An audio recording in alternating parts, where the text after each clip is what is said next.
Greetings, YouTube. Someone on one of my other RPG videos asked me about Fae, and this is the closest I could find to a pair of antennas, so why not? And specifically how I've used them and the structure I've used for Fae. And I think that they were talking along the lines of like the seelie and the unseelie courts and the social structures and, you know, whatever racial mixes and divides there may be, and how Fae function, Fae to Fae, and Fae's interface with the non-Fae world. And I'm going to have to be really honest with you. Even though I have used Fae many times, I've never really had an underlying structure. And part of that is that the Fae, to my mind, are in many ways a quintessential example of the chaotic nature of the universe. Even though within the Fae structures, their social structures, they may have rigid laws. And in many ways, I think I kind of always played them like biker gangs or street gangs. That they are an element of chaos, yet within their little social group, there is a rigid social structure. You are unlikely to ever find a social group that has more stringent rules that must be followed than a street gang or a biker gang. Now, how they treat the outliers is much different than how they treat those who are in the in-group. You violate the laws in the in-group, you're very likely to end up a corpse. And I kind of play the Fae that way. So each individual group of Fae can be very different from every other group of Fae. And because I've never had player characters attempt to play one group of Fae off another, I never had to worry about how Faes interact with each other, really. It just never came up. And I've used Fae as light entertainment. I've used them as movers, in the sense that giving information and brokers and kind of pushing the characters here and there, a little bit of leading them by the nose, that kind of thing. I've used them as out and out,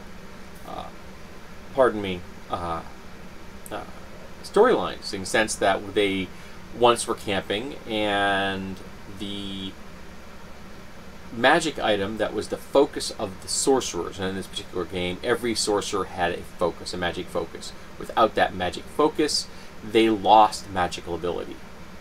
They did not have access to the top tier spell levels that were available until they made a new focus.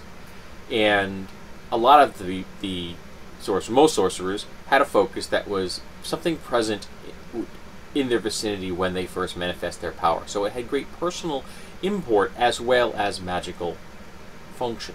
And the player character found that his focus had been stolen. It was a small vial of alcohol he wore around his neck because, well, he was an alcoholic. And it had been stolen by some Fae with the intent of using this as a bargaining chip to get the party to do a job for them. And the job was killing a giant gar in a lake. So the characters were hired, essentially, through blackmail, to go kill a giant gar in a lake. Yes, it was a low-level adventure, but it was challenging because it put them into a different environment, water, against an unpredictable animal. They didn't know how a gar functioned, or even what a gar was. I actually had a picture to cover my butt. That this is what a gar looks like. Because I figured that the players at the table probably didn't know what a gar looked like. And they went out, solved the adventure, killed the gar. They eventually got their magic item back. In fact, they get the magic item in the fight itself, because one of the fairies is like, "You could probably use that power back, couldn't you?" The sorcerer's like, yes, I could. So they gave it back to finish the fight. They finished the fight. Everybody was happy, well, roughly happy. And interestingly, none of the player characters ever asked me why fairies gave a crap about a giant gar, because none of them were aquatic Fae. They all had wings. But nobody questioned that. It always made me smile. I've used them as links to the under the hill, to the Fae realm. The fact that they would be present when they were present, the bridge between the material plane and the Fey realm would grow thin, so things could move back and forth. In fact, one time they actually did a favor for some Fey, and they had a big party, and the Fey wanted to party with them on their scale, so they actually shrunk all of the player characters down to tiny size so they could all party with them. And in the morning, they woke up. Well, one of the Fey took a real liking to that particular sorcerer I just mentioned, and she was able to grant him temporarily the ability to fly, because again, a chaotic magic. This is the essence of Fey. I wanted them to be able to give him the ability to fly, so he had the ability to fly for the night. And she was wishful about the fact, she says, I wish you could fly forever.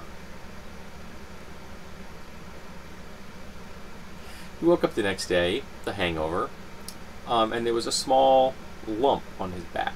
Didn't think a whole lot of it. And the lump continued to grow. They checked him for disease, he didn't have one. And the lump continued to grow until it was the size of a grapefruit. And then it made a horrible splitting sound as his skin burst open, and out popped a set of dragonfly wings. And the halfling sorcerer could now fly. So that's one of the things I've used Fae for. I've used Faes as conduits for the Elven Court. So the Fae were messengers. But again, in each individual group or each individual Fae was played as a separate entity, and I didn't have any Fae-to-Fae interaction, so there didn't need to be any underlying structure. And again, Fae are, to my mind, the quintessential example of chaos. Not necessarily good chaos or necessarily evil chaos, but chaos. They can be all of these things. They can be indifferent. They can be good. They can be bad. And they can, from time to time, Fae could be all of these things. Mercurial is, you know, look up the word in the dictionary. There's been a picture of Fae next to it. So this is some of the ways I've used Fae in the past. I've used them in other ways. I played a main character one time, Sir Ranger Lord Decan, who was 26 level when I finally retired him, and he married a sylph, and they had sons. So his children were half Fae. So I've incorporated. Sorry, there's a cat racing in the background. So I've incorporated Fae on more than one occasion into my campaigns. I like using them. I consider them a great tool. I like pseudo dragons for the same reason. A great tool. Lots of fun, information sources, mischievous tricks and pranks just for fun, or maybe not just so fun. If the group that they're pranking turns out to be evil or dangerous to the forest.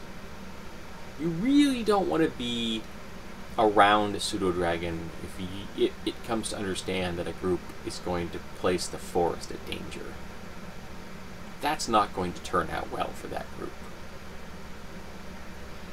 So, I ask my viewers, don your insect caps and tell me, how have you used Fae in the past in your games?